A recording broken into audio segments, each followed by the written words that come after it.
जय हिंद साथियों, आप सभी का स्वागत करता हूं आप सभी के अपने चैनल टारगेट सिलेक्शन में। साथियों, आज की इस वीडियो में एसएससी जीडी के लिए 80 प्रश्नों का ऐसा फुल मॉक टेस्ट साथियों आप लोग देखेंगे जो आपके एग्जाम को क्रैक करवा देगा। क्योंकि साथियों आज की इस क्लास में केवल उन्हीं टॉपिक को साथियों कवर किया गया है, उन्हीं टॉपिक से प्रश्नों को लिया गया है जिन टॉपिक से एग्जामिनर साथियों सबसे ज्यादा क्वेश्चन आपके सामने रखता है। तो आज के साथियों अगर ये 80 प्रश्न आप अपने मनोमस्तिष्क में स्टोर कर लेते हो तो साथियों एग्जाम बहुत आपके आसानी से क्रैक हो जाएगा। लेकिन बहुत ध्यानपूर्वक आपको क्लास को देखना होगा। जो यहाँ पर प्रश्न आपको करवाए जा रहे हैं ये आपके लिए साथियों एक वरदान है और एग्जाम हॉल में इसका आपको बहुत फायदा देखने को मिलेगा। मैथ की अगर बात करें, रीजनिंग की अगर बात करें, वो कॉन्सेप्ट साथियों आज लिए हैं जो ट्रेंडिंग टॉपिक है, जो ट्रेंडिंग क्वेश्चन के टॉपिक है। तो साथियों इन 80 प्रश्नों को आप हल्के में मत लीजिएगा, इन सभी क्वेश्चंस को देखिएगा और बहुत ज्यादा मजबूत कीजिएगा अपनी तैयारी को।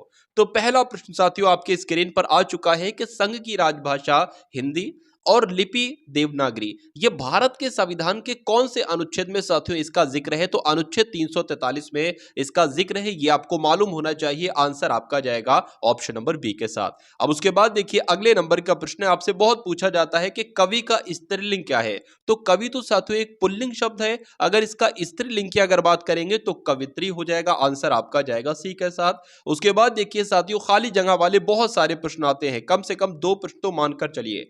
देखिए वह हमेशा अपने भाई के गीत गाता रहता है, वाक्य में अव्यय आपको बताने। यहां पर अब खाली जगह नहीं है, इसमें आपसे ये पूछा जा रहा है कि इस पूरे वाक्य में अव्यय क्या होता है। देखिए अव्यय वो होता है जो बदल नहीं सकता है, लेकिन यहां पर बात करें वह की अगर बात करें तो वह से वही भी बन जाएगा, ठीक है ना, वहां भी बन जाएगा। तो ये तो अव्यय नहीं है। अव्यय वो होता है जिसको हम परिवर्तित नहीं कर सकते। अपने लिखा हुआ है, अपनी भी हो जाएगा, अपनों भी हो जाएगा। भाई लिखा है, भैया भी हो जाएगा, बहिना भी हो जाएगा या भाइयों भी हो जाएगा। के लिखा है, की भी हो जाएगा। तो ये तो अव्यय नहीं होगा। जो ये जो बदल रहे ना शब्द, ये अव्यय नहीं है। गीत लिखा है ना, तो गीता भी हो जाएगा या गीत प्लरल भी इसका हो सकता है। गाता लिखा है तो गाती भी हो जाएगा, रहती हो जाएगा, या है लिखा है तो है भी हो जाएगा। लेकिन यहां पर एक इकलौता एक ऐसा शब्द है साथियों, हमेशा ये साथियों एक अव्यय शब्द है, ये नहीं बदल सकता। क्या आपने सुना है कभी हमेशो या कभी सुना है हमेशी? तो अगर ऐसा वाक्य कोई भी वाक्य आपके सामने आ जाए और पूछा जाए इस पूरे वाक्य में अव्यय बताइए कौन सा है, तो ढूंढ लेना जो जिसमें परिवर्तन नहीं हो सकता वही आपका अव्यय शब्द होगा। चलिए, छत्तीसगढ़ी किस भाषा की बोली है, यह आपसे पूछा जा रहा है। तो साथियों आप लोग ध्यान रखेंगे, छत्तीसगढ़ी किस भाषा की बोली है, तो पूर्वी हिंदी की बोली है।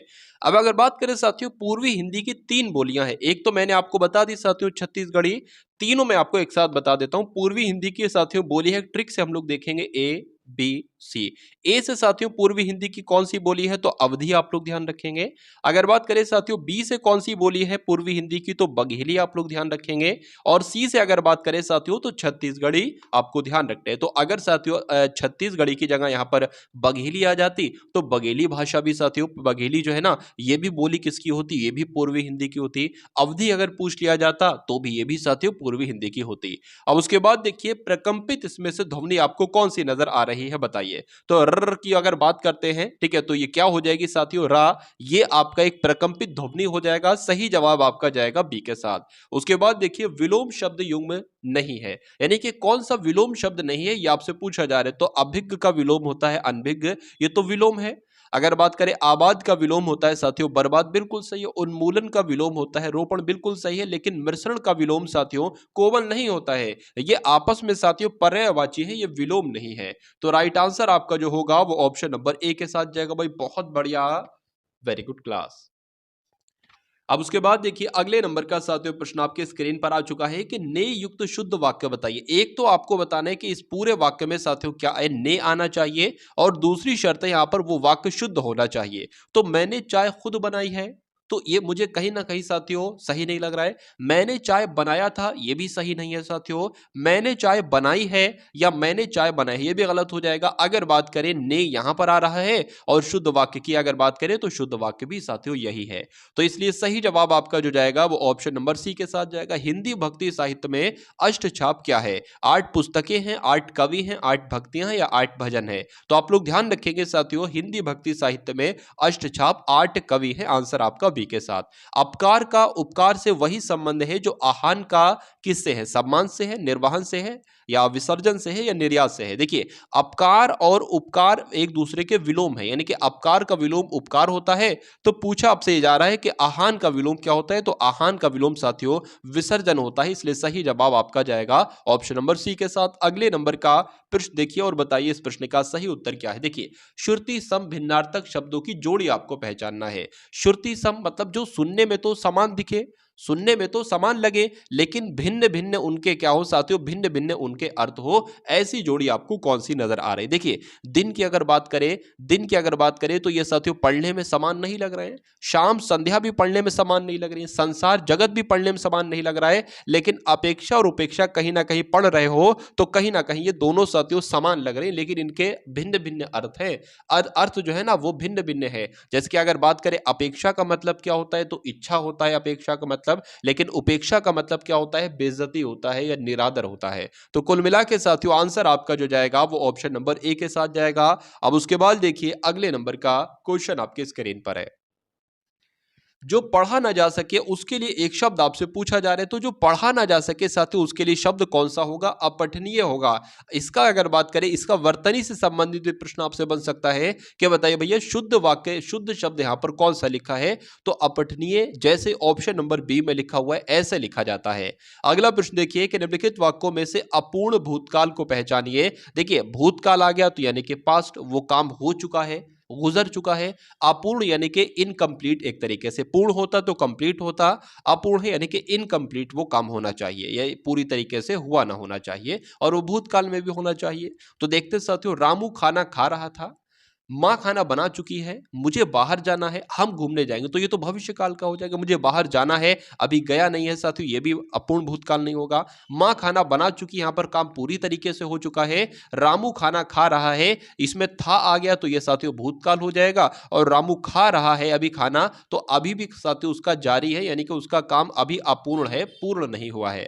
तो राइट आंसर आपका जो होगा वो ऑप्शन नंबर ए के साथ जाएगा, यानी कि ए वाला विकल्प ही अपूर्ण भूतकाल का उदाहरण है। अगले नंबर का प्रश्न देखिए साथियों, हथेली पर सरसों जमाना, ये एक मुहावरा है और इसका मतलब आपसे पूछा जा रहा है कि असंभव काम ना करके दिखाना, असंभव काम करके दिखाना। बिल्कुल साथियों, हथेली पर सरसों जमाना मतलब असंभव काम करके दिखाना। तो राइट आंसर की अगर बात करें, आंसर आपका जाएगा ऑप्शन नंबर बी के साथ। चलिए अब उसके बाद देखिए कि इनमें से किस लोकोक्ति का भाव अर्थ सुसंगत नहीं है, ये आपसे पूछा जा रहा है, बताइए। देखिए यहां पर अगर बात करें, मन चंगा तो कटौती में गंगा, इस लोकोक्ति का मतलब क्या होता है, एग्जाम में आपसे पूछा जा सकता है। क्या इस लोकोक्ति का मतलब यह होता है कि यदि मन शुद्ध है तो घर में ही तीर्थाटन का फल मिल सकता है? बिल्कुल सही साथियों, मन चंगा तो कटौती में गंगा, बिल्कुल सही अर्थ है।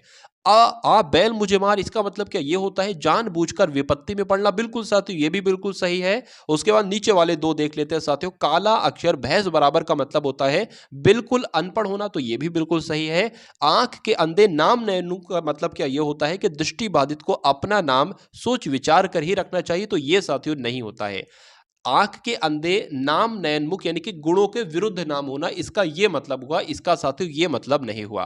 तो आपसे पूछा क्या जा रहा था कि कौन सी लोकोक्ति का सुसंगत भाव अर्थ नहीं है, तो ऑप्शन नंबर डी वाले का नहीं। अब नहीं है तो यही आपके प्रश्न का बिल्कुल सही जवाब हो जाता। भाई बहुत बढ़िया, वेरी गुड क्लास। अब उसके बाद देखिए इसमें से एक ऐसा वाक्य आपको बताना है जो संयुक्त वाक्य है। देखिए मैं आपको कुछ तरीके बता देता हूं। अगर किसी भी वाक्य में बीच में आपको साथियों तथा नजर आए तो वो संयुक्त वाक्य होगा।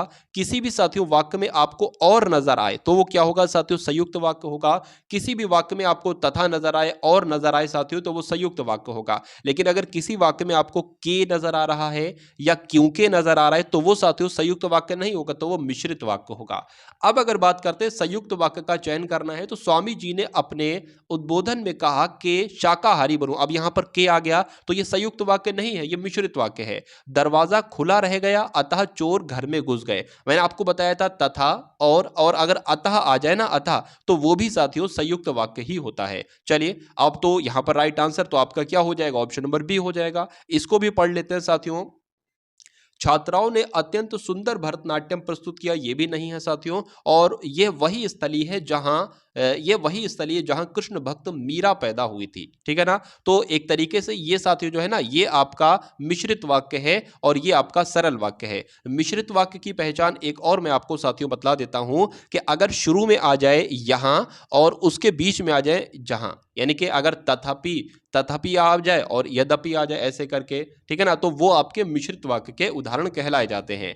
अगले नंबर का प्रश्न देखिए, जिसे करना बहुत कठिन हो उसके लिए एक शब्द की अगर चयन की अगर बात करें तो क्या करेंगे? दुष्कर, पुष्कर, दुर्जय या दुराग्रह? तो आप लोग ध्यान रखेंगे साथियों, जिसे करना बहुत कठिन होता है उसको दुष्कर कहा जाता है। राइट आंसर आपका जाएगा ऑप्शन नंबर ए के साथ। भाई बहुत बढ़िया, वेरी गुड क्लास। तो ये साथियों हिंदी के वो क्वेश्चंस मैं आपको करा रहा हूं जो इस बार आपको एग्जाम में आपके देखने को मिलेंगे।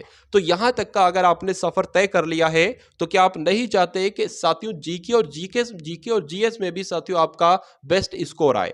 तो जीके जीएस को भी आप देखिएगा। क्या आप नहीं चाहते कि मैथ और रीजनिंग में आप 20 के 20 क्वेश्चन कर दो? बिल्कुल चाहते हैं। तो आज की इस क्लास में मैं आपको वो कॉन्सेप्ट साथियों सिखाने वाला हूं जो डायरेक्ट आपको देखने को मिलेंगे आपके एग्जाम में। चलिए, तो 17वां नंबर का साथियों प्रश्न आपके स्क्रीन पर है कि भाषाई आधार पर सबसे पहले किस राज्य का गठन किया गया था? तो आंध्र प्रदेश का गठन किया गया था।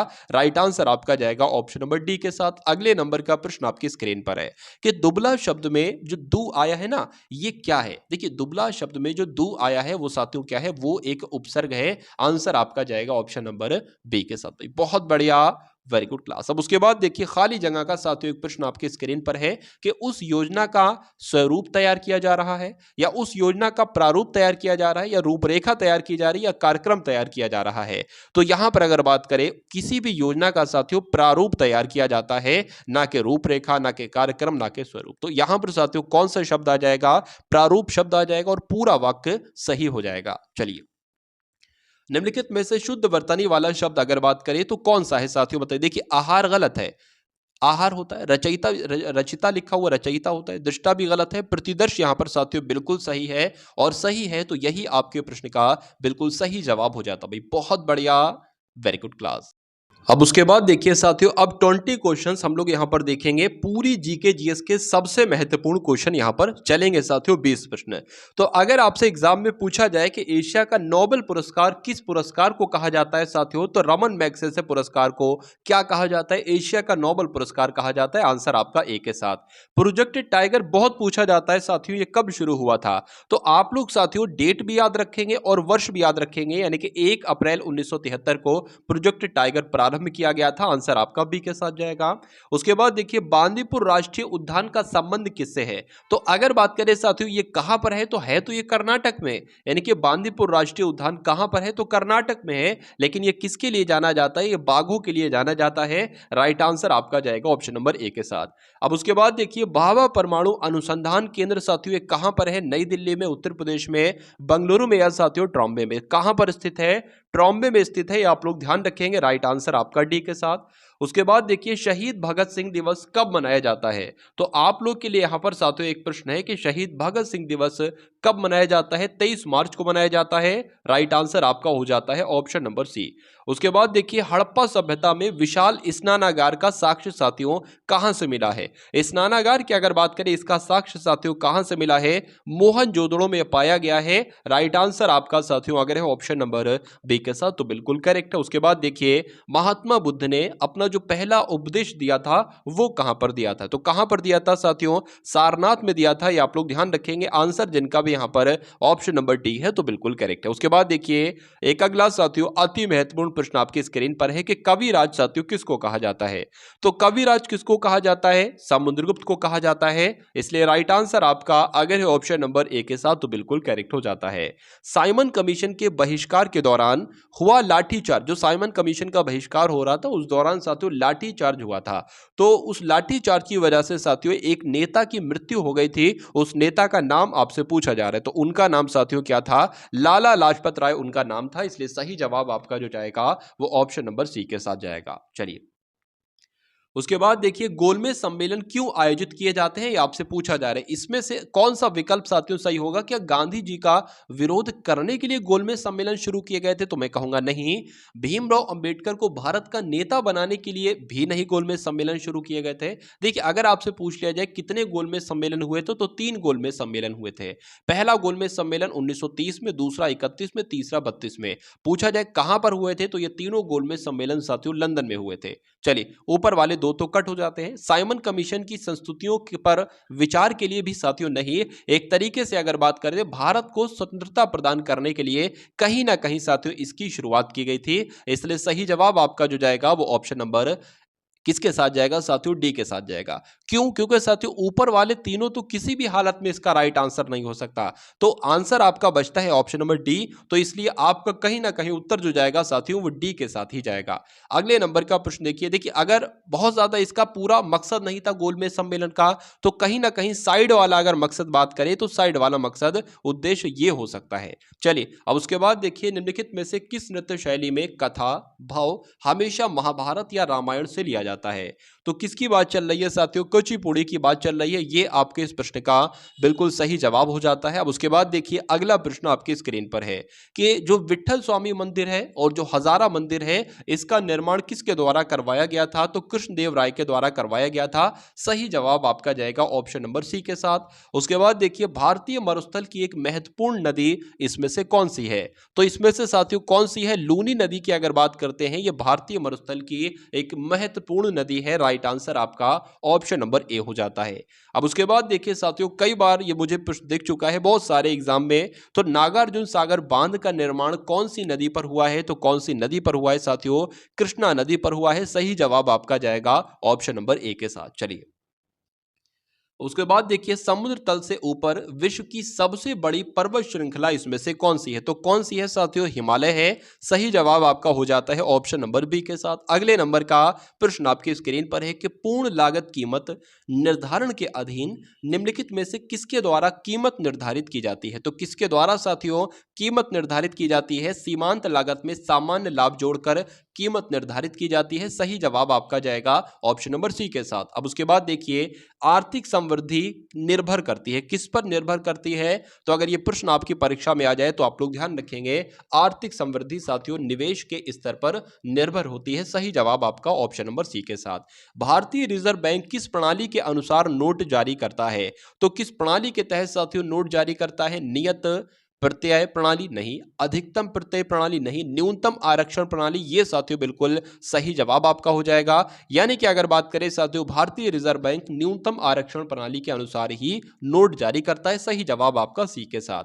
उसके बाद देखिए प्रति व्यक्ति आय निकालने के लिए राष्ट्रीय आय को भाग किया जाता है। तो किससे भाग किया जाता है साथियों? देश की कुल जनसंख्या से भाग किया जाता है। यह भी प्रश्न आपसे पूछा जा सकता है। तो प्रति व्यक्ति आय निकालने के लिए राष्ट्रीय आय को साथियों देश की कुल संख्या से भाग किया जाता है। अगले नंबर का प्रश्न देखिए भारत के राष्ट्रपति केवल किसी लिखित सिफारिश पर राष्ट्रीय आपात स्थिति की उद्घोषणा जारी कर सकते हैं। तो यहां पर साथियों राइट आंसर आपका क्या होगा? यानी कि भारत के राष्ट्रपति सिर्फ किसकी लिखित सिफारिश पर? तो संघ का मंत्रिपरिषद की साथियों लिखित सिफारिश पर राष्ट्रीय आपात स्थिति की घोषणा साथियों जारी कर सकते हैं। सही जवाब आपका जो जाएगा वो ऑप्शन नंबर सी के साथ जाएगा, और जिनका आंसर यहां पर सी है तो बिल्कुल करेक्ट भाई, बहुत बढ़िया, वेरी गुड क्लास। तो अब साथियों यहां पर हम लोग देखेंगे 20 प्रश्न रीजनिंग के एकदम टॉप लेवल के और 20 प्रश्न साथियों मैथ के हम लोग देखेंगे। तो रीजनिंग का साथियों पहला प्रश्न आपके स्क्रीन पर है। यहां पर लिखा हुआ है कि यदि सत्यता को क्या कहा जाता है साथियों? बनावटीपन एक प्रश्न युग के 2 शब्द हैं। मतलब सत्यता की अगर बात करें बनावटीपन कहा जाता है, तो विशेषज्ञ को साथियों क्या कहा जाएगा? देखिए यहां पर एक तरीके से बात करें एक विलोम लिखा हुआ, एक उल्टा लिखा हुआ है, तो विशेषज्ञ का उल्टा क्या हो जाएगा? आवारा, नौसिखिया, पारखी हो जाएगा या प्रतिनिधि हो जाएगा? तो क्या हो जाएगा साथियों? नौसिखिया हो जाएगा। सही जवाब आपका साथियों अगर है ऑप्शन नंबर ए के साथ तो बिल्कुल करेक्ट है। अब उसके बाद देखिए अगले नंबर का प्रश्न आपके स्क्रीन पर है कि यदि अंग्रेजी की वर्णमाला के अक्षरों को विपरीत क्रम में लिखा जाता है तो एन के दाईं ओर 8वां अक्षर साथियों क्या होगा? आपसे पूछा जा रहा है। देखिए normally A B C D E F G H हम लोग लिखते हैं नॉर्मल लेवल में, लेकिन यहां पर कहा जा रहा है कि विपरीत क्रम में अगर अंग्रेजी वर्णमाला को लिखना हो, यानी कि सबसे पहले z आ गया, उसके बाद साथियों y आ गया, फिर उसके बाद साथियों x आ गया, उसके बाद w आ गया। ये विपरीत क्रम अगर जारी रहता है साथियों तो कहां तक, यहां तक मान लेते हैं साथियों, यहां कहीं पर जो है वो a आता है, यहां पर b होगा, यहां पर c d ऐसे करके z यहां तक है, तो इसको कहते हैं साथियों विपरीत क्रम। इसमें लिखे तो n के दाईं ओर, अच्छा मान लीजिए n कहां पर होगा, n सपोज दैट साथियों यहां पर होगा और n होता है 14 नंबर पर, तो इनके दाईं ओर, अब इनका दाईं ओर किधर होगा, इनका दाईं ओर साथियों इधर की तरफ होगा, इनका दाईं ओर, तो इनके दाईं ओर आठवां अक्षर क्या होगा, तो इन होता है साथियों 14 पर, हमें जाना है दाईं ओर, हमें क्या करना पड़ेगा, माइनस करना पड़ेगा, क्योंकि एक की तरफ जा रहे हैं ना, तो आठवां अक्षर पूछा जा रहा है, तो 14 माइनस 8 साथियों कितना हो जाएगा, 14 माइनस 8 साथियों 6 हो जाएगा, और 6 पर साथियों यहां कहीं आपका आएगा f, ठीक है ना। तो आपका आंसर जो जाएगा साथियों वो किस ऑप्शन के साथ जाएगा, एफ के साथ जाएगा। अगर कहते कि इनके बाईं ओर 8वां चलना है या इनके ओर, इनके बाईं ओर 10वां चलना है, तो हम क्या करते साथियों 14 प्लस 10 करा देते, 24 आ जाता। तो ये दोनों बातें आप लोग ध्यान रखेंगे। अब उसके बाद देखिए अगले नंबर का प्रश्न है कि प्रकाश का संबंध है, जिसके प्रकाश में साथियों किरण होती है ना, तो उसी प्रकार आवाज में क्या होती है, आपसे पूछा जा रहा है आवाज में क्या ध्वनि होती है, आवाज में क्या सुर होता है, क्या तरंग होती है, क्या सुनना होता है। तो कहा जा सकता है साथियों प्रकाश में किरण होती है और आवाज में क्या होती है, ध्वनि होती है। तो सही जवाब आपका जाएगा ऑप्शन नंबर ए के साथ। भाई बहुत बढ़िया, वेरी गुड क्लास। उसके बाद अगर बात करें रवि पश्चिम की ओर 12 किलोमीटर चलता है, तो ये साथियों डायरेक्शन वाला सवाल है। मैं आपको बता देता हूं साथियों, आप सभी लोग जानते हैं, मान लीजिए एग्जाम हॉल में आप यहां पर बैठे हैं, तो आपके ऊपर साथियों हमेशा क्या होगा, आपके ऊपर हमेशा साथियों उत्तर होगा, और आपके ये नीचे साथियों क्या होगा, ये हमेशा दक्षिण होगा। और इस साइड की अगर बात करें, ये आपका पूर्व साइड कहलाएगी और ये आपका साथियों पश्चिम दिशा कहलाएगी। इतनी बातें आपको ध्यान रखना है। उसके अलावा अगर मैं आपको बताऊं साथियों, आपका सीधा हाथी जो होता है ना, सीधा हाथी क्या होता है साथियों, आपको ध्यान रखना है दायां हाथ होता है। और अगर बात करूं आपका जो बायां हाथ होता है, बायां हाथ आपका क्या कहलाया जाता है, बायां हाथ आपका साथियों उल्टा हाथ कहलाया जाता है। तो एग्जाम में अगर कहा जाए आप दाएं मुड़िए, तो आपको सीधे हाथ पे मुड़ना है, आपसे कहा जाए बाएं मुड़िए, तो आपको उल्टे हाथ पे मुड़ना है। देखिए रवि पश्चिम की ओर 12 किलोमीटर गाड़ी चलाता है, तो मान लीजिए आप यहां हैं, पश्चिम की ओर ये आपकी जाएगी, तो मान लीजिए आप यहां हैं, पश्चिम की ओर आपको चलना है कितने किलोमीटर, 12 किलोमीटर आपकी चल दी है पश्चिम की ओर, ठीक है। कहा गया है कि दक्षिण की ओर मुड़कर 3 किलोमीटर चलता है, तो दक्षिण की ओर साथियों नीचे की तरफ जाएंगे और 3 किलोमीटर हम इसको चला देंगे। उसके बाद कहा है कि फिर वो पूरब की ओर जाता है और 8 किलोमीटर चलता है, तो पूरब की ओर भैया हमने यहां पर इसको 8 किलोमीटर चला दिए, ये पूरा साथियों 12 था, तो 8 लगभग लगभग मुझे ऐसा लगता है कि यहीं कहीं तक आएगा, ठीक है। उसके बाद कहा गया है कि फिर पूर्व की ओर मुड़ता है और 8 किलोमीटर सफर तय करता है, चला दिया गया, वह अपने आरंभिक स्थल से कितनी दूर है। अभी वो यहां पर है साथियों, और उसका आरंभिक स्थल ये था, यानी कि पूछा आपसे जा रहा है कि ये इसकी दूरी साथियों क्या है। बहुत आसान तरीके से निकाल सकते हैं। देखिए यहां पर अगर हम लोग बात करते हैं साथियों, देखिए यहां पर अगर बात करें, ये इसकी दूरी कितनी होगी, इसकी दूरी कितनी होगी, जब ये 3 है तो ये भी साथियों क्या होगा, 3 होगा, ठीक है ना। मैं यहां पर आपको बना लेता हूं, ये दूरी आपको निकालना है, ठीक है, ये दूरी आपको निकालना है, ये यहां से, तो ये दूरी हमें निकालना है। अगर बात करें इस पूरी की लंबाई कितनी है, 12 किलोमीटर है, 12 है ना, हाँ 12 इसको किलोमीटर है, और यहां तक अगर बात करें 8 किलोमीटर है, तो जाहिर सी बात है ये कितनी होगी, ये 4 किलोमीटर होगी, तो ये 4 किलोमीटर हो गई। ये अगर 3 है तो साथियों ये भी 3 होगी, तो ये कितनी होगी, 3 किलोमीटर हो गई। तो ट्रिपलेट में आपको साथियों कई बार बता चुका हूं कि अगर एक लंबाई आपकी भुजा की 3 होगी, दूसरी 4 होगी, तो तीसरी साथियों हमेशा 5 होगी। ये आप लोग ध्यान रखेंगे, इसलिए सही जवाब आपका जो जाएगा वो ऑप्शन नंबर बी के साथ जाएगा, ठीक है ना। अब उसके बाद देखिए अगले नंबर का प्रश्न आपकी स्क्रीन पर है। चलिए अगला प्रश्न आपकी स्क्रीन पर है कि तरुण पूर्व की ओर जा रहा है, यदि उसे उत्तर की ओर जाना है, मतलब पूर्व किधर होता है साथियों, पूर्व इधर होता है, अगर उसे उत्तर की ओर जाना है तो किस दिशा में उसे नहीं जाना चाहिए, ये आपसे साथियों यहां पर पूछा जा रहा है। देखिए और बताइए सही जवाब आपका क्या हो सकता है। चलिए तो देख लेते हैं हम लोग एक बार। मान लीजिए तरुण है, तरुण आपका किधर जा रहा है, तरुण पूर्व की ओर जा रहा है, पूर्व की ओर जा रहा है, ठीक है भैया, पूर्व की ओर जा रहा है। यदि उसे उत्तर की ओर जाना है तो वो किस दिशा की ओर नहीं जा सकता, इसको हम मानते हैं। सबसे पहले देखिए पूर्व की ओर जा रहा है, उसको सबसे पहले दाएं मोड़ा गया, फिर दाएं मोड़ा गया, तो हमने इसको दाएं मोड़ा और चलाया, फिर हमने इसको दाएं मोड़ा चलाया, फिर हमने इसको क्या मोड़ा साथियों, फिर हमने इसको बाएं मोड़ा, तो हमने इसको फिर बाएं मोड़ा, फिर कहा जा रहा है दाएं मोड़ा, तो फिर से हमने इसको दाएं मोड़ दिया, फिर से कहा जा रहा है दाएं मोड़ा, तो फिर से दाएं मोड़ा। तो अब वो किस दिशा की तरफ जा रहा है साथियों, अब तो दक्षिण दिशा की तरफ जा रहा है। इसमें कहा गया था कि यदि उसे उत्तर की ओर जाना हो तो किस दिशा में उसे नहीं जाना चाहिए, तो इसी दिशा में साथियों उसे नहीं जाना चाहिए, क्योंकि ये दिशा तो उसको दक्षिण की तरफ ले जा रही है। अब एक बार बी भी हम लोग चेक कर लेते हैं, बी एक बार हम लोग यहाँ पर चेक कर लेते हैं, वो किस तरफ जा रहा है साथियों, वो आपका पूरब की तरफ जा रहा है। अब क्या किधर मोड़ देना चाहिए, दाएं की तरफ, फिर दाएं की तरफ, तो हमने सबसे पहले दाएं की तरफ मोड़ दिया, फिर उसको दाएं की तरफ मोड़ दिया, फिर उसको बाएं बाएं बाएं 3 बार मोड़ा, फिर हमने उसको बाएं की तरफ 3 बार मोड़ा, नहीं ये तो दाएं हो जाएगा, ये तो दाएं हो जाएगा, ठीक है। बाएं की तरफ एक बार मोड़ा, बाएं की तरफ 2 बार मोड़ा, बाएं की तरफ 3 बार मोड़ा, यानी कि ये दिशा तो साथियों उसे उत्तर ले जा रही है, तो ये भी दिशा फाइनली उसको उत्तर ले जाएगी, ये भी दिशा फाइनली उसको उत्तर ले जाएगी। देखिए ये वाला करके दिखाता हूं, पूर्व की तरफ जा रहा है ना, दाएं मोड़ना है, तो एक बार दाएं मोड़ा, एक बार दाएं मोड़ा, एक बार दाएं मोड़ा, अब किस तरफ जा रही है, ये भी उत्तर की तरफ जा रही है और ये दिशा भी उत्तर की तरफ ही लेके जाएगी। तो कुल मिला के साथियों उत्तर की तरफ कौन सी दिशाएं नहीं लेके जाएगी, ये ऑप्शन वाली ए नहीं लेके जाएगी, इसलिए यही आपका बिल्कुल सही जवाब हो जाता है। चलिए, पूजा की ओर संकेत करते हुए विक्रम ने कहा, एक लड़की है पूजा, इस लड़की की ओर इशारा करते हुए विक्रम साथियों कहता है कि उसका पिता, यानी कि इस लड़की का, पूजा का पिता जो है ना, ये मेरी माँ की बहन का पुत्र है। अच्छा, मेरी माँ की बहन का पुत्र मेरा कौन होगा, मेरा कजिन होगा,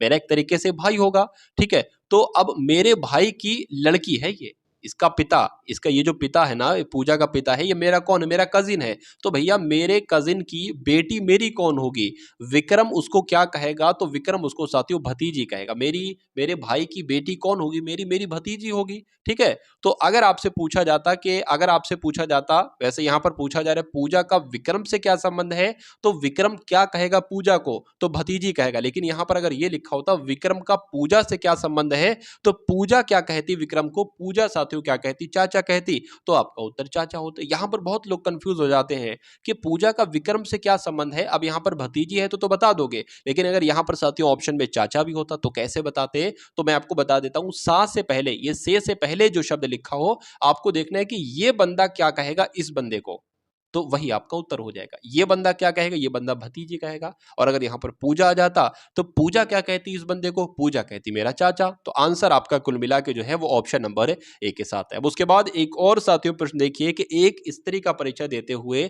एक व्यक्ति बोलता है, उसकी माता, क्या एक स्त्री का परिचय देते हुए एक व्यक्ति बोलता है कि उसकी माता मेरी सास की इकलौती पुत्री है, ठीक है। उसकी माता जो है मेरी सास की इकलौती पुत्री कौन होगी, मेरी सास की इकलौती पुत्री मेरी बीवी होगी, मेरी सास की इकलौती पुत्री मेरी बीवी होगी। और उसकी माता है, वो कौन है साथियों, वो उसकी माता है। तो उस व्यक्ति का स्त्री से साथियों क्या संबंध है, तो वो उसकी बेटी है, यानी कि वो स्त्री क्या कहेगी साथियों, इस व्यक्ति को पिता कहेगी। इसलिए सही जवाब आपका जो जाएगा वो ऑप्शन नंबर किसके साथ जाएगा साथियों, ऑप्शन नंबर सी के साथ जाएगा। चलिए, अब उसके बाद देखिए अगले नंबर का साथियों प्रश्न आपकी स्क्रीन पर है। यहां पर अगर बात करें, नीचे दी गई श्रेणी में सिर्फ उन वाई को आपको गिनना है। क्या कहा जाए सारे उन वाइयों को आपको गिनना है, उन वाई को आपको गिनो जिनके बाद आई आता है। क्या आता है, आई आता है, लेकिन आई के बाद एक्स साथियों नहीं आता है। यानी कि आपसे ये पूछा जा रहा है कि इस पूरी पंक्ति में वाई आए और उस वाई के बाद साथियों ये आपका आई है, लेकिन आई के बाद साथियों एक्स आपका नहीं आना चाहिए, यानी कि सिर्फ वाई और आई आना चाहिए। ये आपसे यहां पर एक तरीके से कहा जा रहा है। तो देख लेते हैं साथियों, तब बताओ ऐसे कितने वाई हैं। देखिए, एक की अगर बात करते साथियों, फिर से एक बार पढ़ लेते हैं। नीचे दी गई वाई को गिनो जिनके बाद आई आता हो लेकिन आई के बाद एक्स नहीं आता हो। तो अब ऐसे कितने वाई होंगे, तो एक तो साथियों आपका वाई और आई ये हो जाएगा, जिसके बाद में एक्स नहीं आया है तो ये एक हो जाएगा। उसके बाद अगर साथियों बात करते हैं यहाँ पर आपका वाई आई नहीं है, वाई आई नहीं, ये आपका वाई आई है, लेकिन साथियों यहाँ पर एक्स आया है तो इसको नहीं काउंट करेंगे। यहाँ पर वाई आया है और वाई के बाद साथियों आई भी आया है लेकिन एक्स नहीं आया है, तो ये आपका दूसरा ऐसी चीज हो जाएगी। उसके बाद अगर से यहां पर साथियों बात करते हैं, वाई आया है, आई आया है, लेकिन एक्स नहीं आया है, ये आपका तीसरा हो जाएगा।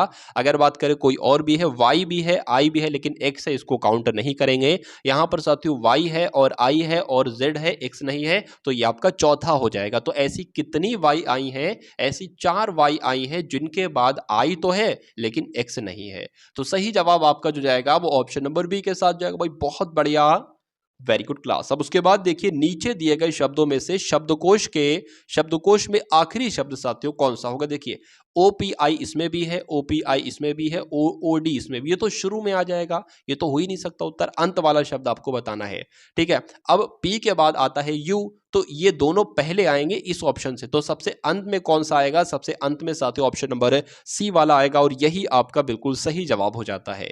अब उसके बाद देखिए अगले नंबर का साथियों प्रश्न आपके स्क्रीन पर है। शब्दों का सही प्राकृतिक क्रम आपको बताना, बहुत इंपॉर्टेंट क्वेश्चन है। अच्छा बच्चा साथियों इस प्रश्न को नहीं कर पाएगा। देखिए सबसे पहले जब बच्चा पैदा होने से पहले जो गर्भ में होता है ना, वो कौन सी अवस्था कहलाई जाती है? वो गर्भावस्था कहलाई जाती है। तो यहाँ पर कहीं पर गर्भावस्था तो ऑप्शन में नहीं है।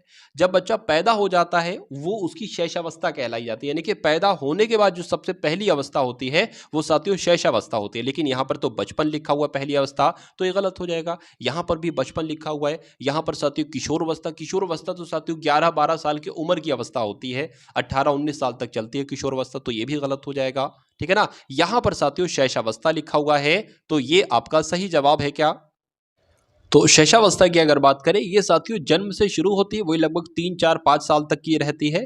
फिर ये साथियों लगभग वही 7-8 साल की उम्र तक बचपन रहता है। फिर उसके बाद अगर बात करते हैं साथियों किशोरावस्था जो आपकी आती है 10 साल तक रहती है। फिर 11 बाल से यहाँ पर साथियों 11-12 से 18 तक शुरू हो जाता है। फिर यौवन अवस्था आ जाती है, फिर बुढ़ापा आ जाता है, यानी कि प्रौढ़ अवस्था आ जाती है।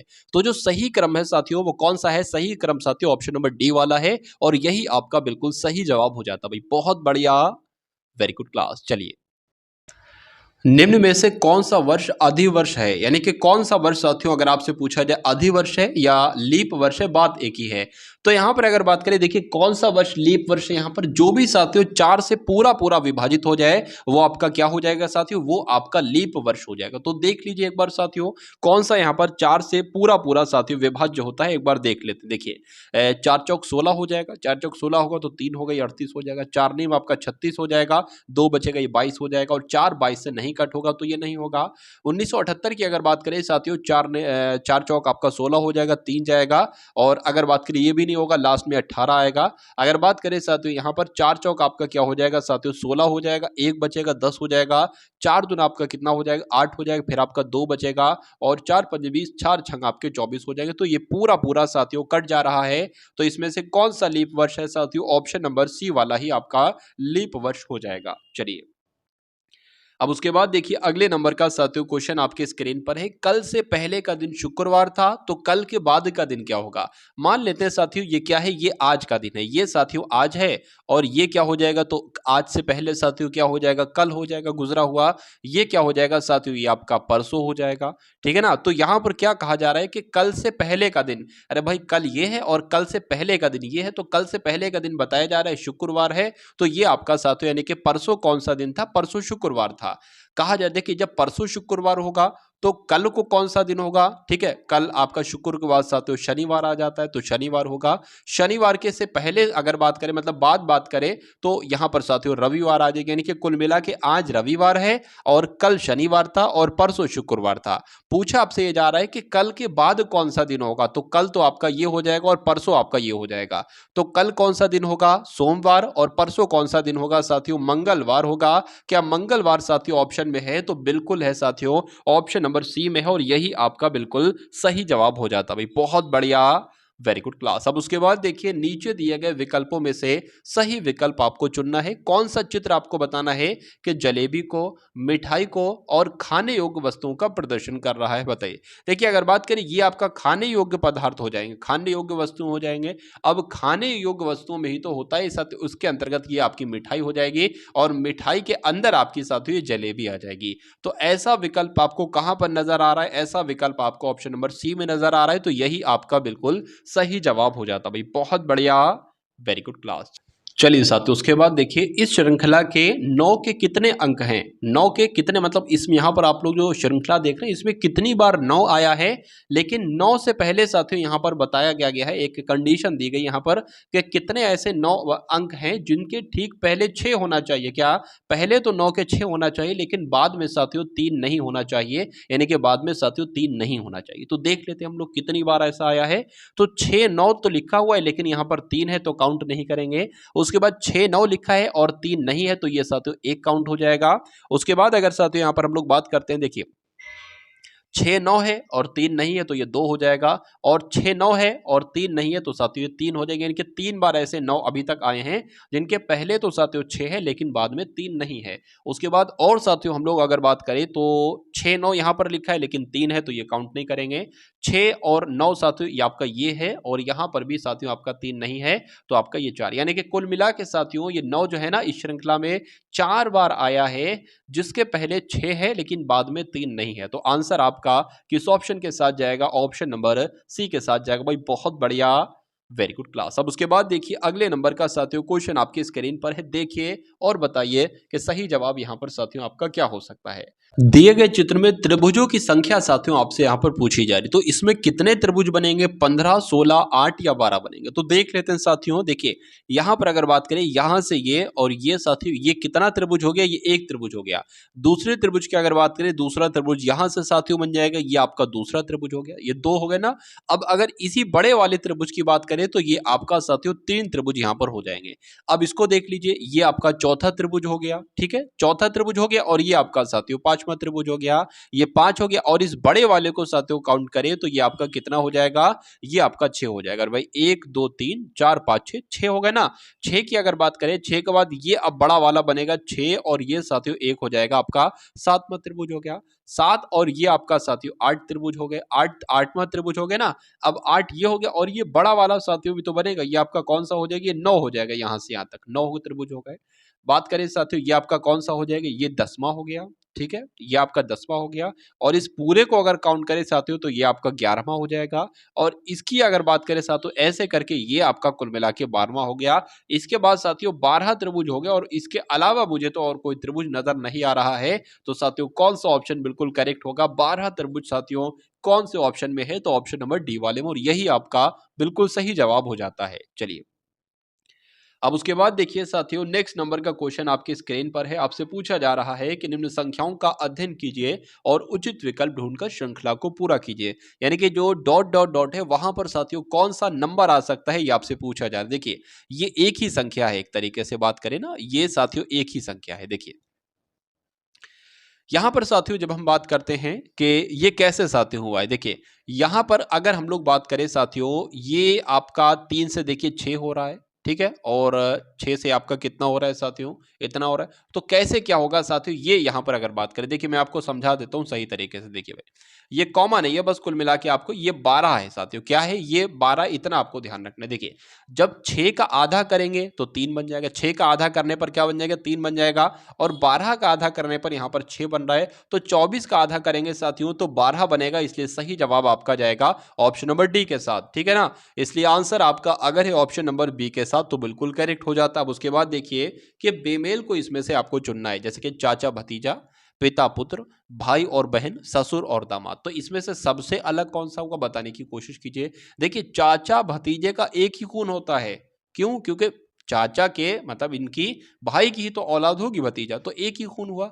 पिता और पुत्री का एक ही खून होता है, एक तरीके से बात करें। भाई और बहन का एक ही खून होता है, लेकिन ससुर और दामाद का एक अलग अलग खून होता है। ससुर बिल्कुल अलग और दामाद बिल्कुल अलग। तो कौन सा साथियों ऑप्शन बिल्कुल बेमेल होगा, सबसे विषम होगा? ससुर और दामाद कौन से ऑप्शन में लिखा है? तो ऑप्शन नंबर डी में लिखा हुआ है, तो यही आपका बिल्कुल सही जवाब हो जाता है। अब उसके बाद देखिए साथियों यदि डॉक्टर बुखार दवाई एवं स्वास्थ्य को क्रम में लिखना चाहे तो कैसे लिखेंगे साथियों? सबसे पहले क्या एकदम से डॉक्टर आ जाते हैं? पहले तो साथियों अगर बात करें तबीयत खराब होती है, तो ऐसा कहां पर लिखा हुआ है? पहले सबसे तो बुखार आएगा, उसके बाद साथियों डॉक्टर को बुलाया जाएगा, उसके बाद वो दवाई देंगे, और फिर उसके बाद इंसान स्वस्थ हो जाएगा। तो क्रम कौन सा आपको सही लग रहा है साथियों? ऑप्शन नंबर डी वाला क्रम सही लग रहा है। सही है तो यही आपका बिल्कुल सही जवाब हो जाता है। चलिए उसके बाद देखिए शब्द तथा वाक्य में जो संबंध है ना, शब्द और साथियों वाक्य में जो संबंध है, वो संबंध वही संबंध आपको बताना है किस जोड़े में? अक्षर और शब्द व्यंजन में, स्वर और यहां पर साथियों व्यंजन होना चाहिए, स्वर और व्यंजन में, तो स्वर और व्यंजन यहां मैंने लिख दिया। मक्खी या छत्ते में, या गद्य और वाक्य में आपसे पूछा जा रहा है, बताने की कोशिश करेंगे, बताइए। चलिए तो यहां पर साथियों क्या आपका जवाब हो सकता है? बताने की कोशिश कीजिए, आप सभी लोग बताइए। देखिए यहां पर अगर बात करें जैसे कि शब्दों को जोड़कर, शब्द क्या होता है? जैसे कि एक ये शब्द हो गया, एक ये शब्द हो गया, एक ये शब्द हो गया, मतलब शब्दों को जोड़कर ही वाक्य बनाया जाता है। मैं काम से जा रहा हूं तो मैं अलग शब्द, काम से अलग शब्द, जा अलग शब्द, रहा अलग शब्द। तो शब्दों को जोड़कर जैसे कि वाक्य बनाया जाता है, उसी प्रकार साथियों अक्षरों को जोड़कर क्या बनाया जाता है, शब्द बनाया जाता है। इसलिए सही जवाब आपका जो जाएगा वो ऑप्शन नंबर ए के साथ जाएगा। और जिनका आंसर यहां पर ए है तो बिल्कुल करेक्ट। ये व्यंजन यहां पर नहीं लिखा होना चाहिए, व्यंजन अच्छा ये यहां पर आ जाएगा। चलिए, तो अक्षर को जोड़कर साथियों शब्द बनाए जाते हैं। उसके बाद देखिए अगले नंबर का क्वेश्चन आपकी स्क्रीन पर है साथियों, देखिए और बताइए क्या इस क्वेश्चन का सही जवाब आपका हो सकता है, बताइए भाई। चलिए, यहां पर अगर बात करें 16 है, 17 है, 21 है, 30 है, 45 है, 71 है, 107 है। तो अच्छा, बेमेल संख्या आपको चुनना है, इसमें कोई संख्या गलत है जो क्रम से नहीं आ रहे उसका आपको चयन करना है। देखिए यहां पर अगर बात करें 16 से 17 हुआ यानी कि 1 बड़ा है, 17 से साथियों 21 हुआ है कितना, 4 बड़ा है, और 21 से साथियों 30 हुआ है तो 9 बड़ा है। यहां पर अच्छा एक बात आपको नजर आ रही होगी, ये 1 बड़ा है, ये 4 बढ़ गया, ये 9 बढ़ गया। यानी कि अगर बात करें 1 का स्क्वायर बड़ा यानी कि 1, ये 2 का स्क्वायर है, ये 3 का स्क्वायर है, तो यहां पर साथियों 4 का स्क्वायर आना चाहिए यानी कि यहां पर 16 आना चाहिए। और फिर यहां पर 5 का स्क्वायर आना चाहिए यानी कि 25 आना चाहिए। और फिर यहां पर 6 का स्क्वायर आना चाहिए यानी कि 36 आना चाहिए। क्या 71 में 36 जोड़ने पर 107 है? एक बार ट्राई कर लीजिए। 1 और 6 आपका 7 हो जाएगा, 7 और 3 आपका 10 हो जाएगा। बिल्कुल साथियों यही क्रम लगेगा। तो कुल मिला के साथियों मुझे ऐसा लग रहा है कि ये वाला जो नंबर है ना ये गलत है। क्यों? क्योंकि 30 और 16 साथियों यहां पर 46 आना चाहिए थे। कितने? 46, लेकिन आए कितने हैं? आए हैं साथियों 45। अब 46 में 25 जोड़ेंगे तो क्या 71 बनेगा? देख लेते, 6 और 5 11 हो जाएगा, 11 का 1 हो जाएगा, हासिल का 1 लग जाएगा, 3 और 7 आप 3 और 4 आपके 7 हो जाएंगे। तो कुल मिला के साथियों कौन सा गलत है? ऑप्शन नंबर डी वाला गलत है, 45, और यही आपका बिल्कुल सही जवाब हो जाता है। तो अब आप साथियों यहाँ पर देखेंगे मैथ के 20 क्वेश्चंस, ठीक है। तो अभी तक साथियों हम लोगों ने यहाँ पर देखे रीजनिंग के एकदम 20 क्वेश्चंस देखे, जो जैसे क्वेश्चन साथियों आपके एग्जाम में पूछे जाएंगे। अब हम लोग यहाँ पर देखेंगे मैथ के ऐसे साथियों 20 सवाल जो इस बार साथियों आपको आपके एग्जाम में देखने को मिलेंगे। चलिए, तो 61वां नंबर साथियों आपके स्क्रीन पर है। आपसे पूछा जा सकता है एग्जाम में कि दो धनात्मक पूर्णांकों का गुणनफल यानी कि दो संख्याओं का गुणनफल जो है ना साथियों वो 2048 है, और उनमें से एक संख्या दूसरी संख्या से दो गुनी है। तो उनमें तो बताइए कि उनमें से छोटी संख्या क्या है। तो छोटी संख्या भी बता देंगे और बड़ी संख्या भी बता देंगे।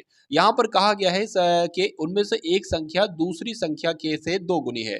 तो अगर एक संख्या x है साथियों तो दूसरी संख्या क्या हो जाएगी? 2x हो जाएगी। ये तो कहा एक संख्या दूसरी की दो गुनी, ऐसा करके कहा गया दूसरी संख्या से दो गुनी है। तो यहाँ पर यह भी कहा गया है कि अगर उन संख्याओं का गुणनफल करा दे यानी कि इन संख्याओं का साथियों गुणनफल करा दे तो क्या आएगा? 2048 आएगा। तो जो प्रश्न ने कहा हमने तो सिर्फ वही कर दिया, और तो कुछ कुछ अपने पास से नहीं कहा। अब इसमें यह बताया जा रहा है कि संख्याएं बताइए, कोई दिक्कत नहीं, पहली संख्या x है और दूसरी संख्या 2x है। चलिए, अब अगर x से गुणा कराएंगे यानी कि कुल मिला के 2x की x से गुणा कराएंगे साथियों तो 2x स्क्वायर हो जाएगा। क्या लिखा हुआ है? 2048 लिखा है, 2048 लिख देंगे।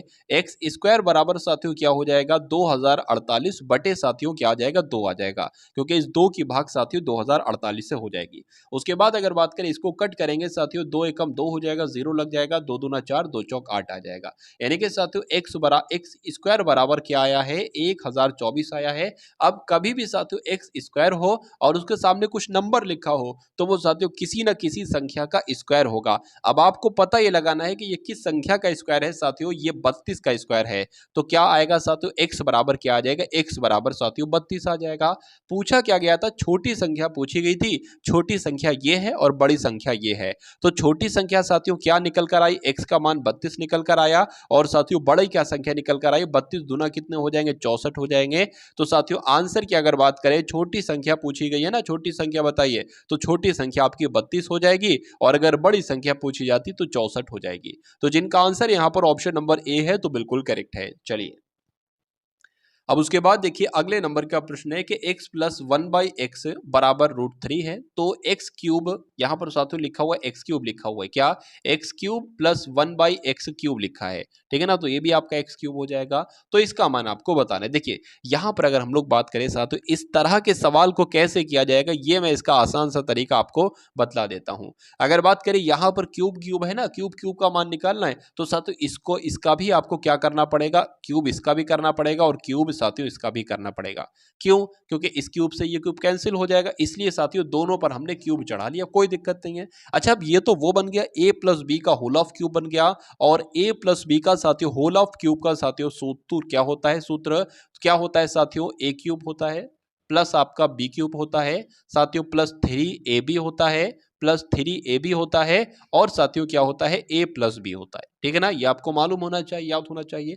अब इसको अगर a मान लेते, इसको b मान लेते साथियों, तो इस फॉर्म में इसको लिख देंगे, यानी कि a क्यूब लिखा है ना, तो a क्यूब साथियों यानी कि x क्यूब हो जाएगा, तो x क्यूब लिख लिया यहाँ पर। प्लस साथियों b क्यूब लिखा है, b क्या है? 1/x है, तो 1 बाई साथियों x क्यूब हो जाएगा। ठीक है, चलिए। प्लस साथियों 3ab है, तो क्या लिखेंगे साथियों? 3 लिखेंगे, गुणा a कितना है? a साथियों x है, गुणा b कितना है? 1/x है, तो ये हो जाएगा। अब अगर साथियों यहाँ पर हम लोग बात करते हैं, अब अगर साथियों बात करें a प्लस बी क्या मतलब? x प्लस 1/x आ जाएगा, ये यही तो है ना, यही तो होगा, बिल्कुल यही होगा। अब यहाँ पर इस x से साथियों ये x आपका कैंसिल हो जाएगा, बचेगा साथियों क्या आपके पास यहाँ पर? तो बचेगा साथियों ये आपके पास, मैं आपको यहाँ पर बतला, अच्छा यहाँ पर ये जो लिखा है ना x plus 1/x, x plus 1/x का मान भी तो यहाँ पर दे रखा है √3, तो इसकी जगह पे हम √3 रख देंगे। चलिए अभी देखिए साथियों, x cube plus 1/x cube plus साथियों क्या हो जाएगा? प्लस का अगर बात करें तो 3 हो जाएगा, और गुणा करके साथियों इसका मान क्या आएगा? √3 आएगा, तो यहाँ पर साथियों √3 आपका साथियों आ जाएगा। चलिए भाई, तो इतनी बात साथियों उम्मीद करता हूं आपकी समझ में आ गई होगी। अब अगर बात करें साथियों, देखिए यहाँ पर ये शुरुआत की अगर बात करें ना, x प्लस 1/x का होल ऑफ क्यूब हमने किया था, बराबर क्या है? √3 का भी तो साथियों क्यूब है यहाँ पर, तो साथ में हमको क्या करना चाहिए था साथियों? √3 के क्यूब की अगर बात करते हैं तो साथियों क्या हो जाएगा? √3 हो जाएगा। ठीक है, बराबर हमने ये कर दिया। अब साथियों इसको एक बार तरीके से मतलब साथ में आपको लिखना है। अब आप सभी को पता होगा कि √3 गुणा में लिखें 2 बार तो 3 निकल आ जाएगा ये, और साथियों √3 जैसा ये आपका साथियों वैसे ही आ जाएगा। अब यहाँ पर अगर बात करते हैं साथियों, x cube plus 1/x cube plus 3√3 बराबर 3√3 है, तो जब साथियों ये इधर बराबर के इधर है, ये प्लस का है, उधर जाएगा साथियों तो माइनस का हो जाएगा। यानी कि अगर बात करें x क्यूब जैसे लिखा है साथियों वो वैसे लिख लेंगे, बराबर ये वाला लिखेंगे साथियों 3√3 लिखेंगे। अब ये प्लस का है ना, उधर जाएगा, ये आपका साथियों माइनस का हो जाएगा यहाँ पर। चलिए, तो अब साथियों यहाँ पर अगर बात करें कि x 3√3 में से 3√3 जाएगा तो क्या बचेगा? कुछ नहीं बचेगा साथियों, शून्य बचेगा। तो क्या अगर बात करें x cube plus 1/x cube बराबर क्या बचा साथियों? शून्य बचा। और आपसे पूछा यह जा रहा था कि x cube plus 1/x cube का मान क्या होगा, तो ये x cube plus 1/x cube का मान ही तो निकला साथियों, शून्य। तो इसलिए सही जवाब आपका जो जाएगा वो ऑप्शन नंबर सी के साथ जाएगा। चलिए अब उसके बाद देखिए अगले नंबर का प्रश्न आपके स्क्रीन पर है। तीन संख्याएं 5:7:12 के अनुपात में है। यदि उनमें से पहली संख्या और तीसरी संख्याओं का योग अगर किया जाता है तो वो दूसरी संख्या से 50 अधिक होता है, तो तीनों संख्याओं का योग कितना होगा? तो साथियों यहाँ पर कैसे क्या होगा, देखिए पहली संख्या अगर 5 है तो दूसरी संख्या 7 है, तीसरी संख्या 12 है। इनका अनुपात यदि उनमें से पहली और तीसरी संख्या का यानी कि इस संख्या का अगर और इस संख्या का योग अगर कर दिया जाए तो ये दूसरी संख्या से यानी कि 7 से 50 अधिक हो जाता है। तो इसको कैसे साथियों लिखोगे आप, ये मैं आपको बता देता हूं। पहली संख्या क्या है, कहा गया है कि पहली संख्या और तीसरी संख्या, तो पहली संख्या 5x है और तीसरी संख्या साथियों 12x है। इनका जब योगफल किया जाता है तो कहा यह जा रहा है, इनका जब योगफल किया जाता है तो दूसरी संख्या क्या लिखा है, दूसरी संख्या से 50 अधिक हो जाता है, तो दूसरी संख्या प्लस 50 अधिक हो जाता है। तो ये आपकी समीकरण बन गई। अब अगर बात करें साथियों, सबसे पहले x का मान निकाल लीजिए। अगर x का मान निकल गया ना साथियों तो ये तीनों संख्याएं भी निकल जाएंगी। देखिए कैसे करेंगे साथियों, 5x 12x आपका क्या हो जाएगा, 17x हो जाएगा, बराबर साथियों 7x प्लस आपका 50 आ जाएगा। ये 17x है ना, ये 7x इधर आएगा माइनस का, तो 17x में से 7x घटेगा तो साथियों 10x बचेगा। 10x बराबर कितना हो जाएगा, 50 हो जाएगा, और x बराबर साथियों कितना हो जाएगा, 50/10 हो जाएगा, ये 10 नीचे आ जाएगा, तो ये 0 से ये 0 कट जाएगा, बचेगा क्या साथियों, x बराबर 5 बचेगा। तो x बराबर 5 बचेगा ना, और अनुपात किसका निकालना है साथियों, 5, 7 और 12 का निकालना है। x बराबर पता चल गया, यानी कि 5x अनुपात 7x, ये आपका 12x हो गया। तो तीनों संख्याओं का योग क्या होगा? 5 पंजे साथियों क्या हो जाएगा? 25 हो जाएगा। 7 पंजे आपका कितना हो जाएगा साथियों? 35 हो जाएगा। और 12 पंजे कितना हो जाएगा? 60 हो जाएगा। इनका योग कर लीजिए। 5 5 आपका 10 हो जाएगा, एक हासिल का लग जाएगा। 7 और 3 आपका 10 और 2 आपका 12 हो जाएगा। यानी कि कुल मिला के साथियों तीनों संख्याओं का योगफल कितना होगा?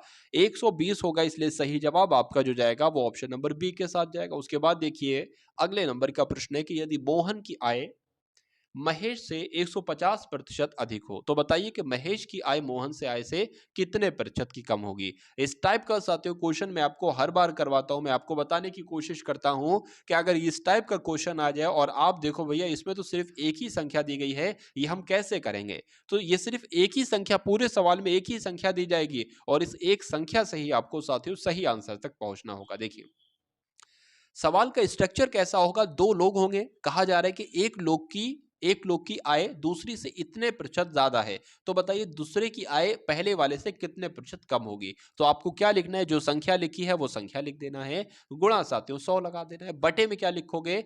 इस संख्या के जस्ट बाद अगर लिखा हो अधिक तो 100 और 150 को जोड़ देना। क्या? 100 और 150 को जोड़ देना। लेकिन अगर लिखा हो ये संख्या के बाद लिखा हो कम हो जाती है तो यहां पर साथियों आपको 100 में से इसको घटा देना है। तो ये बात आपको ध्यान रखना है यहाँ पर। अब 150 की 100 से गुणा करेंगे साथियों 15,000 हो जाएगा आपका।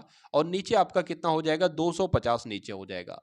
इस जीरो से आपका ये जीरो कट जाएगा। 5 से कट करेंगे 5 पंजे 25 हो जाएगा। 5 तियां 15, ये 2 जीरो लग जाएगा। 5 एकम 5, 5 छंग आपका कितना हो जाएगा? 30 हो जाएगा। तो कुल मिला के साथियों क्या जाएगा आपका आंसर? 60% के साथ जाएगा। यानी कि यदि मोहन की आय महेश की आय से 150% ज्यादा है तो साथियों 60% हो जाएगी कम। क्या? महेश की आय मोहन की आय से कितने प्रतिशत कम होगी? 60% कम होगी। राइट आंसर आपका जाएगा बी के साथ। चलिए उसके बाद देखिए अगले नंबर का साथियों क्वेश्चन आपके स्क्रीन पर है कि ए 5 मिनट में 10 पृष्ठ टाइप कर सकता है। ठीक है, ए जो है ना ये 5 मिनट में साथियों 10 पृष्ठ टाइप कर सकता है और बी जो है साथियों ये 10 मिनट में 5 पृष्ठ टाइप कर सकता है। अगर दोनों लोग एक साथ काम करें और 30 मिनट में साथियों कुल कितने पृष्ठ टाइप कर लेंगे? तो कुल कितने 30 मिनट में कितना काम कर लेंगे? तो सबसे पहला हमारा दिमाग ये जाता है कि हम ये निकाल लें कि ए 1 मिनट में कितना काम कर सकता है, बी 1 मिनट में कितना काम कर सकेगी। जो 5 मिनट में इतना काम, बी 10 मिनट में इतना काम लिखे ना, 1 मिनट में निकाल लो। क्या? अगर ए की अगर बात करें साथियों ये 5 मिनट में अगर बात करें 5 मिनट में 10 काम करता है ना, 5 मिनट में साथियों 10 काम करता है ना, तो कहा जा सकता है साथियों कि 1 मिनट में कितना काम कर लेगा? ये 1 मिनट में साथियों काम कर लेगा 10/5। 5 एकम 5, 5 दूना आपका 10 हो जाएगा। यानी कि अगर बात करें साथियों 1 मिनट में 2 पृष्ठ टाइप कर पाएगा। तो ए का तो सातों निकल गया हमारा। 1 मिनट में कितने पृष्ठ टाइप कर पाएगा? 2 पृष्ठ टाइप कर पाएगा। अब बी का निकाल लेते हैं। बी की अगर बात करें साथियों 10 मिनट में अगर साथियों 5 पृष्ठ टाइप कर पाता है तो 1 मिनट में कितने पृष्ठ टाइप कर पाएगा? 5 एकम 5, 5 दूना 10 यानी कि 1/2 पृष्ठ टाइप कर पाएगा। तो अगर साथियों बात यहां पर हमने की ए 1 मिनट में 2 पृष्ठ टाइप करता है, बी 1 मिनट में आधा पृष्ठ टाइप करता है, तो दोनों साथियों कितने पृष्ठ 30 मिनट में ये कितने पृष्ठ टाइप कर पाएंगे? तो पहले तो इनको इनको जोड़ लो। तो कैसे जोड़ोगे? 2 सही 1/2, मतलब कुल मिला के ये 2.5 ही तो हो गया। 2.5 को सही तरीके से अगर लिखे तो कैसे लिखेंगे? 2 दूना 4, 4 और 1 5, 5 बटे आपका 2 यहां पर हो जाएगा। अब ये तो दोनों का 1 मिनट का काम हो गया। 30 मिनट में कितना काम करेंगे? तो 30 मिनट में कितना काम करेंगे? 30 से गुणा कर दो। 2 एकम 2, 2 की गुणा करें यहाँ पर 15 आ जाएगा और 15 पंजे साथियों कितना आ जाएगा? 75 आपका यहाँ पर आ जाएगा। यानी कि वो दोनों अगर एक साथ काम करते हैं तो 30 मिनट में कितने पृष्ठ टाइप कर पाएंगे? 75 पृष्ठ टाइप कर पाएंगे। सही जवाब आपका जाएगा ऑप्शन नंबर डी के साथ। भाई बहुत बढ़िया, वेरी गुड क्लास। चलिए 100 विद्यार्थी की एक कक्षा में, मतलब एक कक्षा है उसमें 100 विद्यार्थी हैं।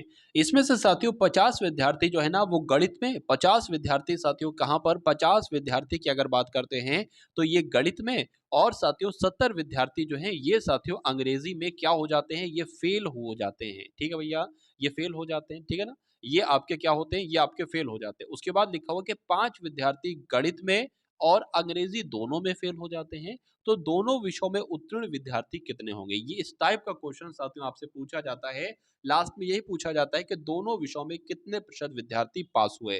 तो ये संख्याएं बस आपसे बदली जाती हैं और सब्जेक्ट के नाम बदले जाते हैं। इसकी जगह साथियों आपको नागरिक शास्त्र दे दिया जाएगा, इसकी जगह आपको कुछ भी दे दिया जाएगा।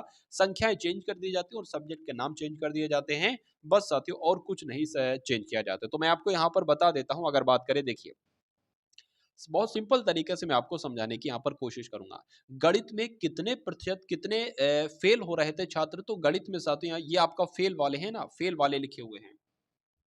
एक सेकेंड, ये साथियों फेल वाले नहीं, ये पास वाले लिखे हुए, यहाँ पर ये पास वाले लिखे हुए हैं कि 50 विद्यार्थी गणित में और 70 विद्यार्थी अंग्रेजी में पास होते हैं। तो हमें कौन से निकालना है? हमें साथियों फेल वाले निकालना है। तो गणित में जब 50 बच्चे पास होते हैं तो गणित में साथियों कितने फेल होते हैं?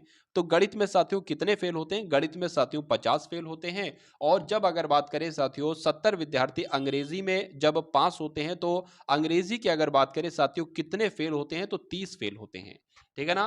तो ये फेल वाले हमने निकाल ली। अब अगर बात करें दोनों विषयों में 5 छात्र हम कैसे निकालेंगे, जो यहाँ पर पूछा जा रहा है। देखिए दोनों विषयों में 5 छात्र कैसे निकालेंगे? 100, ये 100 हमें लिखना पड़ेगा, 100 विद्यार्थी हैं।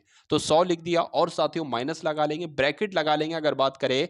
अब अगर बात करें साथियों पहले विषय में कितने फेल थे? 50 थे, प्लस दूसरे विषय में कितने फेल थे? 30 थे, माइनस दोनों विषयों में कितने फेल थे साथियों? दोनों विषयों में 5 फेल थे। तो ये आपका इक्वेशन एक तरीके से बन गया। अब इसको सॉल्व करा लो साथियों। 100 की अगर बात करें माइनस लगा लिया, 50 और 30 80 हो जाएगा, 80 में से साथियों 5 जाएगा तो 75 बचेगा। यानी कि 100 में से जब 75 जाएगा तो साथियों 25 बचेगा। तो कहा जा सकता है कि दोनों विषयों में कितने विद्यार्थी पास हैं साथियों? तो 25 पास हैं। और 25 कहाँ लिखा है साथियों? ऑप्शन नंबर डी में लिखा हुआ है। तो यही आपके इस प्रश्न का बिल्कुल सही जवाब हो जाता है। चलिए अब उसके बाद देखिए अगले नंबर का साथियों प्रश्न आपके स्क्रीन पर है। यहां पर आपसे क्या पूछा जा रहा है साथियों, देखिए और बताइए राइट आंसर आपका क्या होगा। चलिए, एक व्यक्ति को 10% हानि होती है जब वह अपने माल को 153 रुपए में बेचता है, तो उसे अगर 20% का लाभ कमाना हो तो वो अपने माल को कितने रुपए में बेचे। मैं आपको दसियों बार बता चुका हूं साथियों कि अगर 10% की हानि पर कोई सामान बेचा जाता है यानी कि वो सामान 90% पर बेचा जाता है, और 90% जब उसको बेच रहे हैं तो 153 रुपए आ रहे हैं। कितने में बेचा जा रहा है? 153 रुपए में बेचा जा रहा है। तो आप 100% की वैल्यू निकालो और 100% की वैल्यू जो भी निकल कर आए उसका 120% निकाल दो, आपका आंसर हो जाएगा। तो यहां पर अगर बात करते हैं साथियों 90% की वैल्यू क्या दे रखी है? 90% की वैल्यू साथियों जो आपकी दे रखी है वो 153 साथियों यहां पर दे रखी है। ठीक है, तो 100% की वैल्यू कैसे निकालेंगे साथियों? 153 बटे 90 हो जाएगा और गुणा करा देंगे साथियों इसकी 100 से। इस जीरो से ये जीरो कट जाएगा, 9 एकम 9 हो जाएगा। कितना साथियों बचेगा? 6 बचेगा, 63 हो जाएगा। 9 सत्ते आपका 63 हो जाएगा और ये जीरो साथियों इसमें लग जाएगा। यानी कि कहा जा सकता है साथियों 170 में उसने उस वस्तु को खरीदा था। तो अब उसको साथियों कितने की अगर 20% का लाभ लेना हो यानी कि इसका 120% कितना हो जाएगा ये हम लोग देख लेंगे। इस जीरो से ये जीरो, इस जीरो से ये जीरो, बस साथियों 12 की गुणा आपको कराना है 17 से। तो 12 की गुणा साथियों 7 दुना आपका 14 हो जाएगा, 7 एकम 7 और 1 8 हो जाएगा। यहाँ पर साथियों 12 आ जाएगा, 4 आ जाएगा साथियों यहाँ पर आपका 200, यानी कि 204 की अगर बात करें तो अगर 204 में व्यक्ति सामान को बेचता है तो उसको 20% का प्रॉफिट हो जाएगा। और चूंकि 153 में बेच रहा था तो उसको 10% की हानि हो रही थी। तो आंसर यहाँ पर जिनका भी साथियों ऑप्शन नंबर बी है तो बिल्कुल करेक्ट है। एक व्यक्ति 600 मीटर लंबी सड़क को 5 मिनट में साथियों पार करता है, तो उसकी गति आपसे पूछी जा रही, गति क्या होगी? गति का मतलब है कि गति पूछी जाए या चाल पूछी जाए, बात एक ही है। तो चाल बराबर साथियों क्या होगा? सूत्र आपने पढ़ रखा होगा। चाल बराबर होता है साथियों दूरी, दूरी बटे समय होता है। ठीक है ना? चाल बराबर होता है साथियों दूरी बटे समय होता है। तो दूरी की अगर बात करें, दूरी यहां पर दी रखी है 600 है, बिल्कुल, तो 600 यहां पर लिख ली। समय कितना है साथियों? समय 5 मिनट लगता है। तो यहां पर अगर बात करें, देखिए मीटर प्रति सेकंड में मामला होना चाहिए, लेकिन ये मीटर प्रति, ये तो मीटर है लेकिन ये सेकंड नहीं है, इसको सेकंड में बदलना होगा। ये मिनट में है साथियों, तो मीटर प्रति सेकंड, सेकंड में बदलने के लिए क्या करना होगा? 5 मिनट की अगर बात करें साथियों, 1 मिनट में 60 सेकंड होते हैं, तो 5 मिनट में साथियों कितने हो जाएंगे? 60 सेकंड हो जाएंगे। ये आपका सेकंड आ जाएगा, यानी कि 5 मिनट में साथियों 6 पंजे 30, 6 पंजे 30 यानी 300 सेकंड हो जाएंगे। तो साथियों दूरी कितनी हो जाएगी मीटर में 600 और सेकंड कितने हो जाएंगे 300 सेकंड हो जाएंगे, ठीक है ना। तो यहां पर साथियों जब हम बात करते हैं कि अब आगे क्या साथियों हो सकता है, देखिए अब दूसरी बात अगर हम लोग बात करें, अगर कभी भी मीटर प्रति सेकंड में है और आपसे पूछा जाए चाल बताइए किलोमीटर प्रति घंटे में, तो आपको किससे गुणा कराना चाहिए साथियों, आपको 18/5 से गुणा कराना चाहिए। लेकिन अगर कभी चाल किलोमीटर प्रति घंटे में दे रखी हो और फिर कहा जाए कि मीटर प्रति सेकंड में बदली है, तो 5/18 से आपको गुणा कराना है उसकी, तो दोनों बातें आप लोग ध्यान रखेंगे। तो अब आपको साथियों इसको कैलकुलेट करना है, इन दो जीरो से ये दो जीरो कैंसिल हो जाएंगे। अगर बात करें साथियों 3 एकम 3, 3 दूना आपके 6 हो जाएंगे, ठीक है ना। 18 दूना कितने हो जाएंगे साथियों 36 हो जाएंगे, बटे आपके 5 हो जाएंगे। तो 5 सत्ते आपके साथियों 35 हो जाएंगे, ठीक है। एक बचेगा, पॉइंट लगेगा, यहां पर जीरो लगेगा। 5 दूना आपके कितने हो जाएंगे साथियों 2 हो जाएंगे, यानी कि 7.2 किलोमीटर प्रति घंटा। ये इस क्वेश्चन का बिल्कुल सही जवाब हो जाता है। आंसर अगर आपका है ऑप्शन नंबर बी के साथ तो बिल्कुल करेक्ट है। चलिए उसके बाद देखिए साथियों नेक्स्ट नंबर का क्वेश्चन आपकी स्क्रीन पर आ चुका है। देखिए और बताइए साथियों क्या इस क्वेश्चन का राइट आंसर आपका हो सकता है। साथियों मैंने बहुत सारे साथियों लगभग 10 से 12 मैंने फुल मॉक टेस्ट आपको करवा रखे होंगे। जैसे कि एक ही वीडियो देखेंगे ना, उसमें एक ही वीडियो में साथियों आप लोग देख लेंगे हिंदी के भी क्वेश्चन, सामान्य ज्ञान के भी क्वेश्चन आप लोग देख लेंगे, मैथ के क्वेश्चन, रीजनिंग के क्वेश्चन। तो एसएससी जीडी की पूरी प्लेलिस्ट जो कि निःशुल्क है बिल्कुल, उसका लिंक मैंने आपको साथियों डिस्क्रिप्शन में दे दिया है। वहां से जाकर पूरी प्लेलिस्ट को अगर आप साथियों वॉच कर लेते हैं, हर एक क्वेश्चन आपके मनोमस्तिष्क में साथियों स्टोर हो जाता है। तो मुझे ऐसा नहीं लगता कि एग्जाम को पास करने में आपको कोई दिक्कत, कोई परेशानी महसूस होगी। तो उसका लिंक साथियों डिस्क्रिप्शन में, इस वीडियो को देखने के बाद उस लिंक में जाइएगा और सभी क्वेश्चन साथियों तैयार कर लीजिएगा और फतेह कर दीजिएगा अपनी परीक्षा को। चलिए यहां पर अगर बात करें, एक 280 मीटर लंबी ट्रेन है, 63 किलोमीटर प्रति घंटा की चाल से एक खंबे को कितने समय में पार करेगी, ये आपसे यहां पर साथियों पूछा जा रहा है। देखिए और बताइए साथियों क्या इस क्वेश्चन का राइट आंसर हो सकता है। देखिए यहां पर भी साथियों कितने समय में पार करेगी, तो समय आपसे पूछा जा रहा है। तो समय बराबर साथियों आप सभी को मालूम होना चाहिए क्या होता है साथियों, समय बराबर भी वही होता है, दूरी बटे चाल होता है, ठीक है भैया।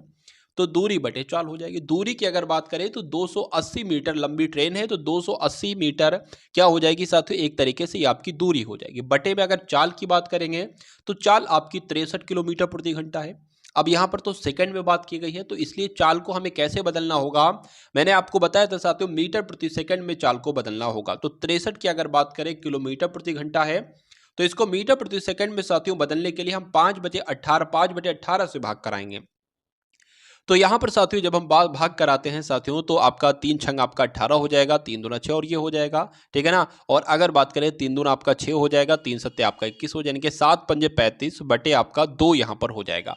तो कह सकते हैं साथियों 17.5 लगभग आपका हो जाएगा, 17.5 जो है ना साथियों, ये आपका यहां पर हो गया, ठीक है भैया। अब उसके बाद साथियों हम लोग क्या कर सकते हैं, साढ़े या कह सकते हैं 35/2 है ना, तो 35 यहां पर आ जाएगा, 2 साथियों आपका यहां पर आ जाएगा। अब अगर बात करें इसको कट कर लीजिए, 5 सत्ते आपका 35 हो जाएगा और 5 पंजे 25 हो जाएगा, 5 छंग आपका 30 हो जाएगा, 7 सत्ते 49, 7 अट्ठे आपका 56 हो जाएगा और 8 दूना आपका क्या हो जाएगा 16 हो जाएगा, यानी कि 16 सेकंड आपका राइट आंसर हो जाएगा। और जिनका आंसर यहाँ पर सी है तो बिल्कुल करेक्ट है, ठीक है ना। मैंने कैसे आपको समझाया, देखिए फिर से देखिए एक बार। चलिए 280 मीटर लंबी ट्रेन थी, तो इसको दूरी मान लेंगे, तो ये दूरी की जगह पर हमने लिख दिया था 280 मीटर। चाल क्या है, दूरी बटे चाल है ना, समय निकालना है, पूछा समय है, तो चाल क्या है साथियों 63 किलोमीटर प्रति घंटा है, तो इसको मीटर प्रति सेकंड में निकालना है, क्योंकि मीटर में ये भी है ना।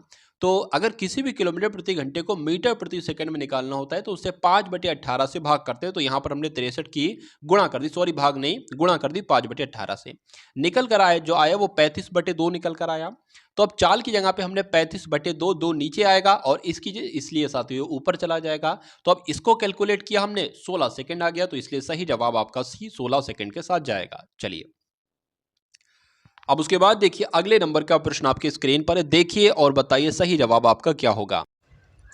एक दुकानदार 200 बल्ब 10 प्रति बल्ब की दर से खरीदता है। मतलब जैसे कि अगर एक दुकानदार 200 बल्ब खरीदता है और एक बल्ब उसे साथियों 10 रुपए का पड़ता है, इनमें से 5 बल्ब जो है ना फ्यूज हो जाते हैं और वो फेंक देता है। 200 में से 5 बल्ब वो क्या करता है साथियों, फ्यूज हो जाते हैं, इस वजह से वो उनको फेंक देता है। बचे हुए बल्बों को, कितने बल्ब बचे, 195 बल्ब बचे, तो 12 रुपए की प्रति दर की, मतलब एक बल्ब को 12 रुपए के हिसाब से बेचता है, तो उसको लाभ कितना होगा। देखिए भाई, 200 बल्ब उसने खरीदे, एक बल्ब अगर उसको 10 रुपए का पड़ा तो 200 बल्ब उसको कितने के पड़ेंगे साथियों, 2000 रुपए के पड़ेंगे। पहला पॉइंट। दूसरा पॉइंट देखिए, इनमें से 5 बल्ब कैसे होते हैं, बेकार हो जाते हैं, तो बचे साथियों 195 बल्ब बचे। अब 195 बल्बों को साथियों, वो एक बल्ब को साथियों 12 रुपए का बेचता है। अच्छा, पहले कितने का बेच रहा था, पहले 10 का बेच रहा था, लेकिन इसको कुछ प्रॉफिट भी चाहिए, तो ये 12 रुपए इसने कर दिए। तो अब हमें ये देखना है 195 बल्ब, अगर एक बल्ब 12 के हिसाब से बेचे तो 195 बल्ब कितने रुपए के होंगे। देखिए, 5 दूना आपका 10 हो जाएगा, 9 दूना 18 और 1 9 हो जाएगा, 2 कम 2 आपका साथियों यहाँ पर 3 हो जाएगा, और 195 सीधा सीधा हम लोग यहाँ पर लिख लेंगे। 0 आ जाएगा साथियों, यहाँ पर 14 आ जाएगा, यहाँ पर साथियों अगर बात करें 13, यहाँ पर मतलब 2340 रुपए के साथियों। यानी कि अब अगर बात करें 195 बल्ब हैं और एक बल्ब अगर 12 रुपए का बेचता है साथियों, तो 2340 रुपए का वो बल्ब बेचता है। मतलब कुल मिला के खरीदा था उसने 2000 रुपए का, और माल अपना बेच रहा है 2340 रुपए का। तो कितना कितना उसको प्रॉफिट हुआ साथियों, 340 रुपए का प्रॉफिट हुआ। तो अगर ये पूछा जाता कि कितना लाभ हुआ, तो 340 कहीं ना कहीं ऑप्शन में लिखे होते, लेकिन पूछा जा रहा है कि उस लाभ को आपको प्रतिशत में बदलना और फिर बताना है। तो 340 को प्रतिशत में बदलना है, इसलिए गुणा में साथियों 100 लगाएंगे और नीचे क्रय मूल्य लिख देंगे। क्रय मूल्य कितना था, 2000 रुपए था, 2000 में तो खरीदा था ना, तो 2000 ही साथियों नीचे लिख। इन 2 जीरो से ये 2 जीरो, इस 1 जीरो से ये जीरो, इसको इससे भाग करेंगे साथियों, यहाँ पर 17 आ जाएगा। तो कहा जा सकता है साथियों 17% का उसको प्रॉफिट हुआ, इसलिए आंसर आपका जाएगा ऑप्शन नंबर सी के साथ। चलिए, उसके बाद देखिए अगले नंबर का साथियों क्वेश्चन है कि 36 व्यक्ति एक कार्य को 18 दिन में करते हैं, उसी कार्य को 27 व्यक्ति कितने दिनों में करेंगे। बहुत आसान सा, देखिए 36 व्यक्ति हैं, किसी कार्य को 18 दिनों में करते हैं, वही कार्य, क्या वही कार्य साथियों, हम मान लेते हैं कार्य को वर्क मान लेते हैं, उसी कार्य को अगर 27 व्यक्ति करें तो कितने दिन में करेंगे, कितने दिन में करेंगे साथियों। मतलब कुल मिला के डी निकालना है, क्या निकालना है, डी निकालना है। तो इस 27 की अगर बात करें, इसके भाग में आ जाएगा साथियों, यहां से गायब हो जाएगा, और डी का आपको मान निकाल देना। इसको कैलकुलेट कर दो, आंसर आपका आपके सामने आ जाएगा। 3 एकम 3, 3 दूना आपके क्या हो जाएंगे, 6 हो जाएंगे, 3 नीम आपके 27 हो जाएंगे, 9 एकम 9, 9 दूना 18 हो जाएगा। तो साथियों 12 दूना कितना हो जाएगा, 24 हो जाएगा। तो कहा जा सकता है साथियों कितने दिनों में वो काम हो पाएगा, 24 दिनों में वो काम हो पाएगा। सही जवाब आपका जो जाएगा वो ऑप्शन नंबर डी के साथ जाएगा, यानी कि 24 के साथ। चलिए, उसके बाद देखिए अगले नंबर का साथियों प्रश्न आपकी स्क्रीन पर है, यहां पर देखिए और बताइए सही जवाब आपका साथियों क्या हो सकता है, बताइए। चलिए, क्या हो सकता है साथियों, राइट आंसर बताने की कोशिश कीजिए कि पहली प्रथम 50 प्राकृत संख्याओं का औसत आपसे पूछे। अगर यहां पर साथियों पहली 60 प्राकृत संख्याओं का औसत लिखा होता कोई दिक्कत नहीं, अगर 120 का लिखा होता, अरे भाई 125 का, मतलब कुल मिला के कोई भी संख्या का अगर आपसे पूछे कि प्रथम 50 प्राकृत संख्याओं का औसत क्या होगा, तो आपको कुछ नहीं करना है, आपको एक सूत्र लगा देना है साथियों, n+1/2, बस इतना लगा देना है। ये n क्या है साथियों, जो यहाँ पर संख्या लिखी होगी ना साथियों, वो आपकी n हो जाएगी, यानी कि n 50 हो जाएगी। तो 50 + 1, 50 + 1/2 हो जाएगा।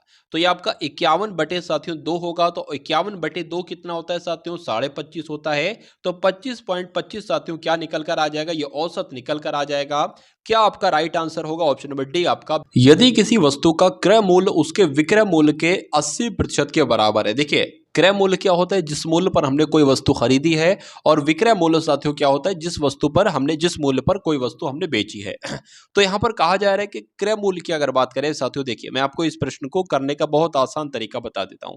तो क्रय मूल्य की अगर बात करें, क्रय मूल्य कितना है उसके विक्रय मूल्य के, यानी कि विक्रय मूल्य की अगर बात करें, यहां पर साथियों का लिखा है ना, तो गुणा का निशान आ जाएगा।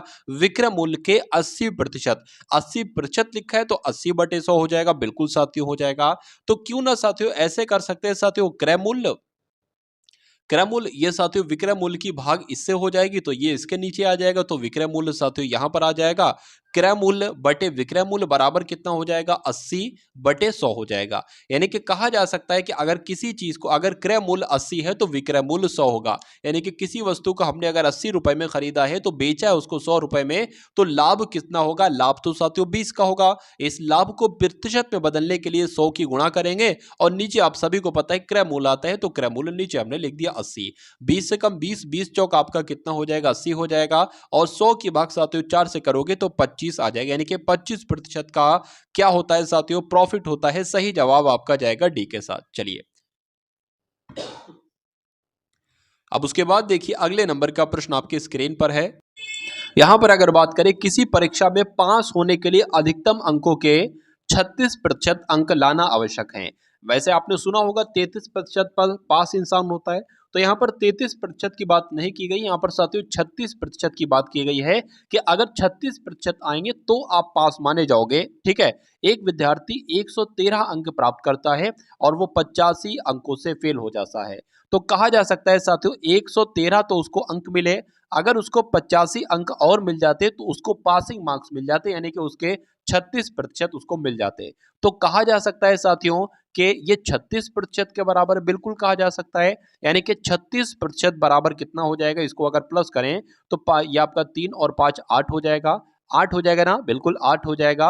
और 8 और 1 साथियों 9 हो जाएगा और यहाँ पर 1 आ जाएगा। यानी कि जब 36% की वैल्यू 198 है तो 100% की वैल्यू साथियों क्या होगी, ये आपसे यहाँ पर पूछा जा रहा है। तो 100% की वैल्यू क्या हो जाएगी, 198 बटे 36 गुणा साथियों 100 से इसकी गुणा करा देंगे तो पता चल जाएगा परीक्षा के अधिकतम अंक कितने हैं। ठीक है, चलिए तो यहां पर अगर बात करें साथियों, देखिए 6 तियां आपका 18 हो जाएगा और फिर 6 तियां 18 हो जाएगा और 6 तियां 36 हो जाएगा। 3 एकम 3, 3 एकम 3, 3 दूना आपका 6 हो जाएगा। इससे कट करोगे तो ये 50 आ जाएगा। 11 पंजे कितने होते हैं साथियों, 55 होते हैं और जीरो लगाए तो जीरो लग जाएगा। यानी कि अधिकतम अंक कितने होंगे साथियों, 550 होंगे। सही जवाब आपका जाएगा ऑप्शन नंबर बी के साथ। बहुत बढ़िया, वेरी गुड क्लास। अब उसके बाद देखिए अगले नंबर का प्रश्न है साथियों, मैं आपको इसको करने का तरीका बता चुका हूं। देखिए किसी संख्या को 387 से भाग देने पर 48 शेष प्राप्त होता है, तो उसी संख्या को 43 से भाग दिया जाए तो शेषफल साथियों क्या प्राप्त होगा, 0, 3, 5 या 35। इस प्रकार का जब भी साथियों प्रश्न आपकी स्क्रीन पर आएगा, 3 संख्याएं आपको दी जाएंगी। ध्यान रखिए 3 संख्याएं। कहा जाएगा कि अगर इस संख्या से यानी कि किसी संख्या को इस संख्या से भाग दिया जाए तो 48 प्राप्त होता है, अगर उसी संख्या को 43 से भाग दिया जाए तो क्या शेषफल प्राप्त होगा, कुछ नहीं साथियों। ये जो 2 संख्याएं देख रहे हो ना, पूरा खेल इनका है। बस 48 की भाग 43 से कर लो और देखो इसमें क्या शेषफल बच रहा है। 43 से कम 43, 43 से कम 43, यह 48 कितना साथियों शेष बचा, 5 शेष बचा। तो आंसर आपका किस ऑप्शन के साथ जाएगा साथियों, 5 के साथ जाएगा। यदि 2 वृत्तों की परिधियां a अनुपात b हैं तो उनके अनुपात क्षेत्रफलों का अनुपात क्या होगा, यानी कि उनके क्षेत्रफल का अनुपात अगर निकाला जाए तो कितना होगा साथियों। अगर परिधियों का अनुपात a अनुपात b है तो साथियों क्षेत्रफलों का अनुपात क्या हो जाएगा, a स्क्वायर अनुपात b स्क्वायर हो जाएगा, जो कि कौन से ऑप्शन में लिखा है, ऑप्शन नंबर बी में लिखा हुआ है। तो यही आपका सही जवाब है। अब उसके बाद देखिए साथियों 3 की पावर है x प्लस 8 बराबर 27 की पावर है 2x प्लस 1, तो x का मान आपसे पूछा जा रहा है। देखिए अगर बात करें साथियों, ये 3 की पावर x प्लस 8 है, हमने लिख लिया, बिल्कुल लिख लिया। उसके बाद लिखा है 27। साथियों 27 को हम ऐसे भी तो लिख सकते हैं, 27 की घात 3, 27 का क्यूब, क्योंकि 27 का क्यूब 3 का क्यूब भी तो लिख सकते हैं, बिल्कुल लिख सकते हैं, क्योंकि 3 का क्यूब साथियों 27 ही होता है। अब बाकी जो लिखा हुआ है साथियों वो हमने वैसे ही उतार दिया, बिल्कुल साथियों। उसके बाद देखिए साथियों अगर बात करें ये 3 सेम है तो इस 3 से ये 3 कट जाएगा भाग में अगर होंगे। अब बचा क्या साथियों, x प्लस 8 बचा बराबर 3, अगर इसकी गुणा इससे करा दे 3 दूना 6 आपका हो जाएगा, तो 6x हो जाएगा प्लस 3 हो जाएगा। अब अगर बात करते हैं साथियों 6x में से ये x जब माइनस होगा साथियों, तो यहां पर अगर बात करते हैं कितना आपके सामने यहां पर बच जाएगा, चलिए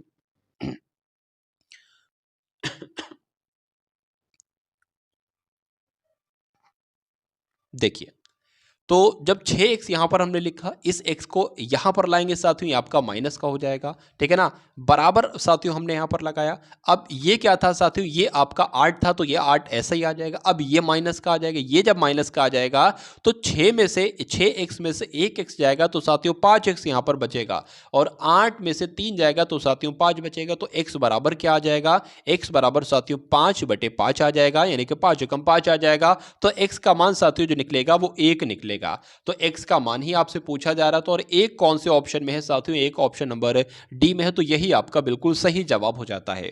अब उसके बाद देखिए साथियों, नेक्स्ट नंबर का प्रश्न आपके स्क्रीन पर है कि √8 है, फिर √16 है भाग √10 है बटे √49 है, √125 है की घात 3 है। इसका मतलब ये होता है साथियों, जब भी अगर किसी रूट के ऊपर क्यूब लगा हो, इसके ऊपर क्यूब लगा हो, तो इसका मतलब ये होता है कि ये संख्या किसी का क्यूब है, किसी का घन है, स्क्वायर नहीं, किसी का क्यूब है। तो ये किसका क्यूब है साथियों, 2 का क्यूब है, तो साफ साफ 2 आ जाएगा।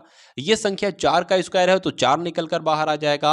अगर बात करते हैं साथियों, भाग हमने लिख लिया, ये 10 निकलकर यहां पर से बाहर आ जाएगा, और यहां पर से 7 का स्क्वायर है तो 7 निकलकर बाहर आ जाएगा। अब इसका मतलब क्या है, ये किसी संख्या का क्यूब है, तो 5 का साथियों ये क्यूब है, 5 लिख लिया। अब कभी भी अगर भाग का निशान लगाओ तो उसको आपको कैलकुलेट करने में दिक्कत होगी 100%। तो आप क्या करेंगे साथियों, इसको गुणा में बदल लेंगे, और जब इस भाग के निशान को गुणा में बदलेंगे तो एक बात ध्यान रखिएगा, 10/7 है, इसको 7/10 कर दोगे, यानी कि जो भी संख्या लिखी होगी ना उसकी उल्टा पलटी साथियों आप लोग कर दोगे। अब इसको कैलकुलेशन करने में बहुत आसानी आपको मिल जाएगी। 2 एकम 2, 2 पंजे 10 हो जाएगा, इस 5 से ये 5 कैंसिल हो जाएगा, बचेगा क्या साथियों, 7/4 बचेगा। तो 7/4 साथियों कौन से ऑप्शन में आपको नजर आ रहा है, 7/4 तो साथियों आपको ऑप्शन नंबर, कौन से ऑप्शन नजर आ रहा है, बिल्कुल नहीं, मुझे तो यहां पर साथियों कहीं नहीं साथियों नजर आ रहा है। अगर हम साथियों इसकी बात करें, ये क्या लिखा है, ये लिखा हुआ है साथियों 1 सही 3/4, 1 सही 3/4 लिखा हुआ है। तो इसको भी तो हम ऐसे ही बदलाव कर सकते हैं, बिल्कुल कर सकते हैं। 4 एकम, ये 7 है ना, 4 की भाग करना है तो 4 एकम 4 हो जाएगा, बचा क्या, ये 7 है, बचे क्या, 3 बचेगा। तो 1 सही 1/3 साथियों ये आ गया, और 1 सही 1/3 तो यही लिखा हुआ था।